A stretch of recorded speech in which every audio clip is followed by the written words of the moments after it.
Good morning. Yes, good morning sa lahat. Lahat tayo napuyat at masaya yung debate kagabi. So, ewan ko kung bakit yung aking kalokohan, siya pa yung na-pick up ng lahat. Pero pagkaganda-ganda, I couldn't really improve on the extraordinary expose and explanation of our Senate President. So I felt I need to talk about the monster in the room. Okay. Okay. Ma'am, una nga, dahil medyo controversial yung inyo naging explanation of votes, parang sabi ng mga taga-kamara, niyurakan nyo daw yung House of Representatives dun sa inyong explanation of votes.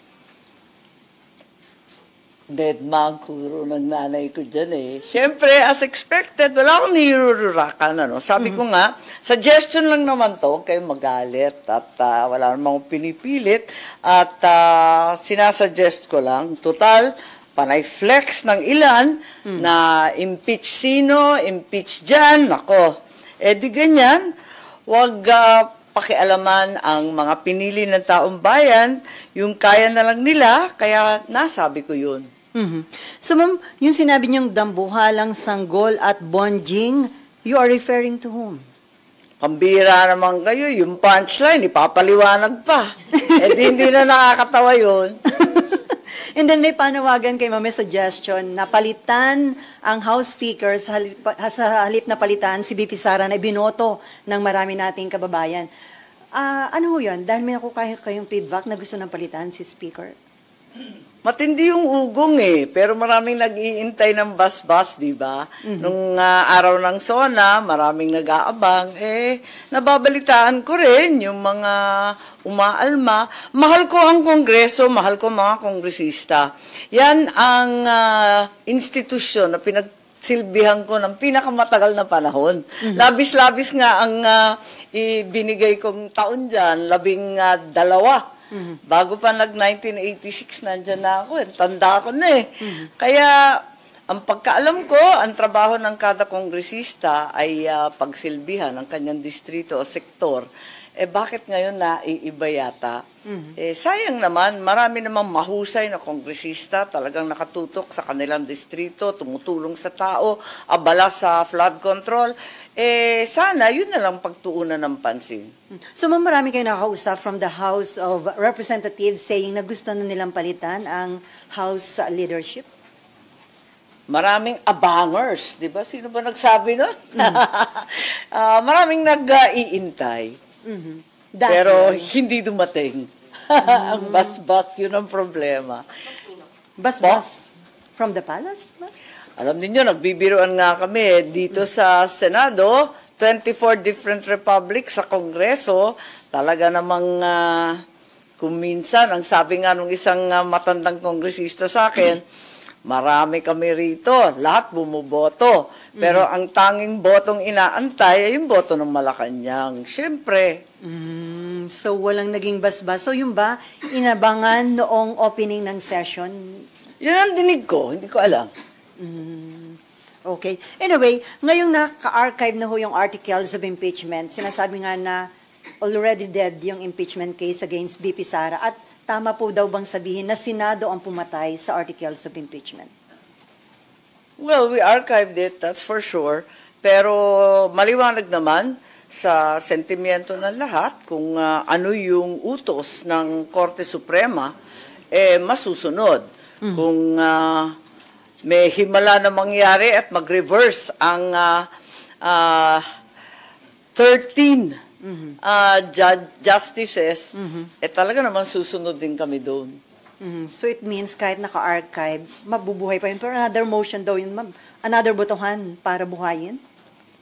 Hindi ko alam. Dahil ako hindi ako naniniwala mangyayari yun eh. Kasi sinasabi nga, antayin yung 3 TRO, abang ay yung 3 MR, tapos yung TRO. Palagay ko. Malabo na yun. Malabo na yun. Magti-TRO ba naman? Temporary relief pa ba naman ng sabi na nga eh. Wala namang hindi maliwanag sa pagkasabi na talagang immediately, di ba? Immediately executory. Ano pang itatanong doon? Pero hindi daw sinabi na final and executory, sabi ng iba. Yun na rin yun. Pero ang observation ng ilan, parang yung forthwith in-apply pagdating dito sa pagpatay daw sa articles of impeachment, pero hindi in-apply yung nasa Constitution na forthwith nung i-file dito para agad nagkaroon ng impeachment trial. Hindi naman paspasan matagal na rin Kailan ba lumabas yung Supreme Ruling. Court? Oo. July Oo. 25. Kaya nga, so nakalipas din yung ilang linggo, hindi naman na talagang pinagmadalian. Yung dati, di ba nag-recess rin kami Talaga naman last hour of the last day Talagang nag-recess, may election pa. Anong gagawin mo? Ay, mambalikan ko lang, na-offend ka ba nung may mga nag-thumbs down after your explanation of votes kagabi? Hindi ko napansin, sorry. Hindi ko napansin Si SP Jinggoy ang nakakita. Hindi ako makareact. Walang impact sa akin Hindi ko nakita Tuloy-tuloy nga ako Tuloy-tuloy. Sabi nga ni Pro Temp na hihintuin daw ako. Kaso dire-diretso lang ako magsalita pagkat hindi ko nga napansin.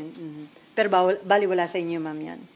Wala, sanay na tayo And then, ma'am, sinasabi Pero na... wag sanang umasta ng ganon sa Senado. Hindi maganda, no? Dapat irespeto. So, kahit papano, di ba? And then, ma'am, sinasabi na historical yung ginawa niyong botohan kagabi. At sa tingin niyo, acceptable sa ating mga kababayan yung naging decision ng Senado dun sa articles of impeachment? Palagay ko, wala nang desisyon, wala nang magagawa ang Senado at naghatol na ang Korte Suprema. Alangan naman, yung mga mambabatas pa ang hindi susunod sa batas. And as expected, disappointed po yung lawmakers cannot be lawbreakers, hindi ba? At yung boses ng ating Korte Suprema ay boses ng konstitusyon. So, maliwanag naman yun. And then before Mayan, dahil nga po dun sa nangyari, may hamon si Senator Erwin Tulfo kay BP Sara na magkusa na ipakita sa public yung mga documents kung talaga daw o hindi siya guilty dun sa mga allegations para malaman daw ho ng publiko. Well, sa palagay ko, ang daing pinataw ng mga kaso kay VP Sara. Humaharap siya sa ombudsman, meron pa siyang COA ng mga investigation. Tapos sa lower court, may mga pending pa. So, hindi masasabi na hindi natin malalaman o hindi mauungkat lahat ng dokumento at lahat ng issue tungkol doon. So, I think sa lalong madaling panahon, I'm certain that this will all come to fore. Okay, Mayan.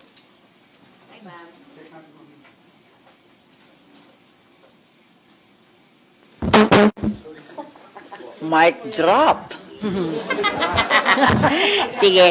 Ma'am, yung kahapon lang was supposed to be an explanation of vote. Bakit po kasama dun sa inyong statement yung sinasabing parang attack daw kay Speaker o attack sa House? Bakit yun naisip na kasama dapat sa explanation of vote nyo yun?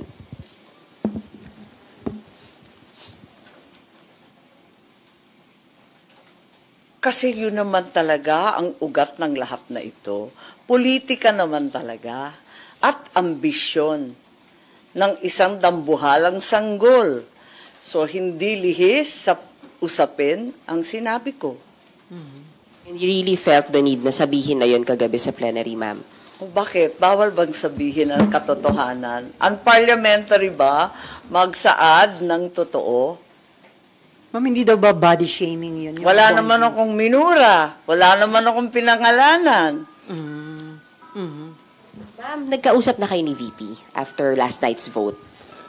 Text-text lang. Nagpapadala ng biblical quotation.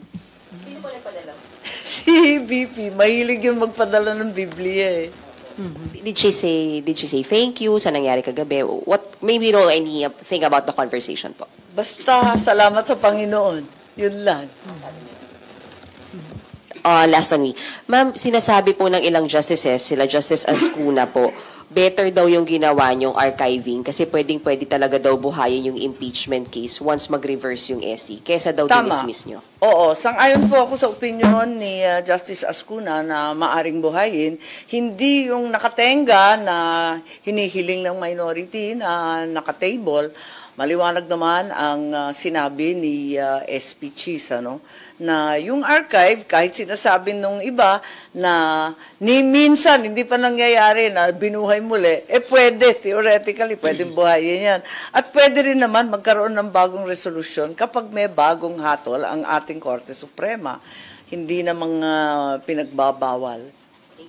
Pero ma'am, bakit nga po hindi pa hinintay mag-rule with finality yung Supreme Court? Para sa akin, nakakatawa naman kung mag-iintay na mag-iintay. Isipin mo, talagang yung Korte Suprema, iintay pa sila, mag-iintay pa tayo ng first MR, judgment on the first MR, second MR, third MR, kung minsan meron pa. Anong gagawin natin kapag napakarami nitong MR, sunod-sunod, di ba? Kung minsan nagkakaroon pa ng second and third following the first. Ito, iba-iba yung mga pumila. Anong gagawin kapag nag-MR din si VP Sara? Aantayin na naman natin. Aabutin na tayo ng February 6 at wala akong kaduda-duda na by February 6, 2026, may pipila ng panibagong impeachment.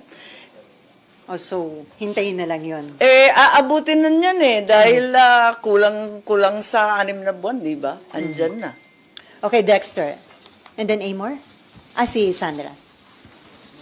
Dexter. Microphone. Hi, Sen. Good morning. Yes. Sen, your thoughts, kasi may mga nagsasabi ng mga legal luminaries na yung purpose ng Duterte Black o ng Mayorya, ni Senator Marcoleta, to dismiss, burahin yung impeachment case ni BP Sara, ibasura, ay doon nanalo ng 19-4-1 kagabi, lumalabas na mas nanaig yung adhikain ng Menorya dahil archive lang siya, dahil nandyan pa yung record ng impeachment. Ano pong thoughts niyo? Instead na i-dismiss na basura na talaga, parang mas nanaig pa yung gusto ng Menorya na i-table or halos kapareho lang kasi nung archive. Dahil yung archive, ang nandyan lang table siya. hindi pareho ng archive, liwanagin natin. Ang table parang deferral, kumbaga postponement, tsaka na. Samantalang, ang archive, talagang, at parang final na yan.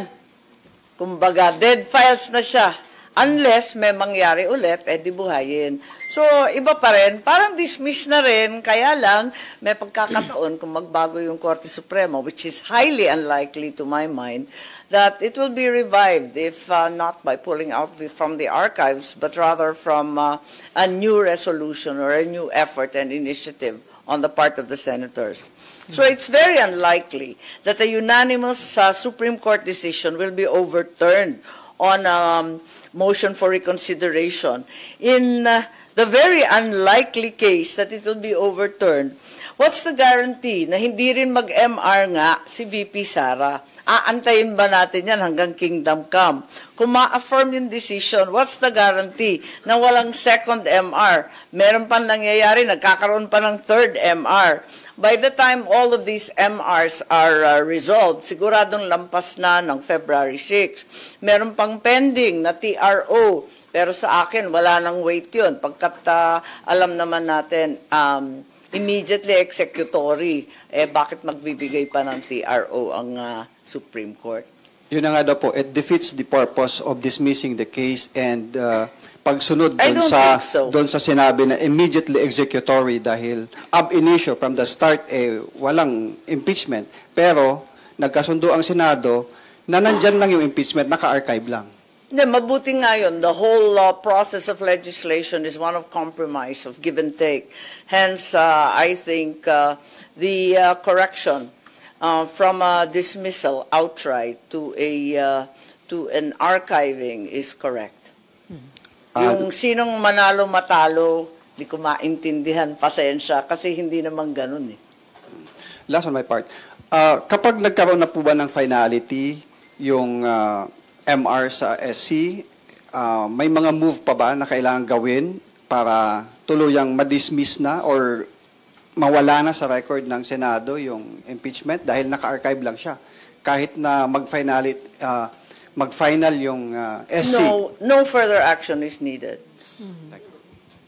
Except, as we said, in the highly unlikely event that the entire Supreme Court, all 13 justices reverse themselves, in which case we will clearly take action. Ma'am, may mga nagsasabi, nakakahiya daw yung naging decision ng Senate, isinuko daw pagiging independent at parang kinunsinti ang allegation ng corruption o katiwalian laban kay BP Sara. Sa palagay ko, wala kaming kinukonsinti, sumusunod lang tayo sa batas at yun nga, patuloy pa rin yung iba't ibang kaso kung saan sigurado akong mabubunyag ang kailangan mabunyag, mapepresenta ang ebidensya na nararapat at malalaman natin sa hunot dulo ang katotohanan ng mga pangyayari. Okay, Sandra. Sandra po, GMA 7. Ma'am, do you agree that the impeachment is as good as dead? Dahil nga po daw, para naman mailabas mo siya sa archive, kailangan din ng pagbutuhan at syempre yung numero na naman ay baka kapareho din kung paano kayo bumoto kagabi. Yes, it's dead, but it's not really buried. But yes, it's dead. In effect, because it's in the archive, but sabi nga ni Justice Ascuna, pwede na mahugutin pa ulit kung magbago ang Korte Suprema. Sumusunod lang kami sa batas at sa Korte Suprema. Kaya nga tinatawag na Supreme Court yan. Alam nga naman na Super Supreme Court pa kami, katulad ni sabi ni SP, o Supremer Court pa kami, o may Supremest pa. Wala namang ganun eh. Talagang Supreme Court. Kanina po may mga statements no sa House. Ang daming PR, several nga. congressmen against Okay lang. dahil po dun sa mga Okay nasabi nyo kagabi. Hingi lang po ako reaction dun sa isang part. Ilang portions doon. Yun nga daw, sabi nila, the speaker did not act alone. They have the support of the speaker. And ano daw po, walang paggalang po daw sa House of Representatives yung mga nabitawan niyang salita. Tulad ng sinabi ko, suggestion lang naman nun. Huwag nilang minamasama. Hindi naman ako nakikialam. Hindi nga kami sumasagot kapag iniinsulto kami ng bonggang-bongga. Pero ano yun? Indication na gano'n nakalalim yung hidwaan sa pagitan mo at ni Speaker Martin Romualdez. Gano'n nakalalim. Wala namang personal dito, wala namang family feud, kanino man, kung si Bongbong man, si Lisa man, si Speaker, pati si Toby, walang family feud. Ang issue talaga politika at prinsipyo na maraming naghihirap sa ating taong bayan. And yet, we may once again see the most corrupt budget in the history of the Philippines daw, sabi nung iba. Yung GAA 2025, baka maulit na naman ng 2026 dahil reenacted pa daw. Naku naman, wag naman sana. Okay, Tuloy-tuloy